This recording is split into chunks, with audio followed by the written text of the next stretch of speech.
వదిన శ్రావణ మాసం వచ్చింది. ఏటి ఆడపిల్లలు ఉన్నారండి. శ్రావణ మాసం వచ్చింది, ఆడపిల్లలు ఉన్నారు. చీరగా కొంతనని గుర్తులేదు. ఏటన్నా ఆడపిల్లలు ఉన్నారు, చీర అది కొనమేటి గుర్తులేదేటి. వచ్చేసాను, ఓలిపోయాను.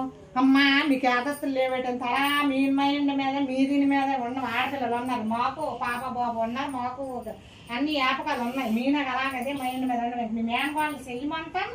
వచ్చాను, కోల్పోయావు అంతే.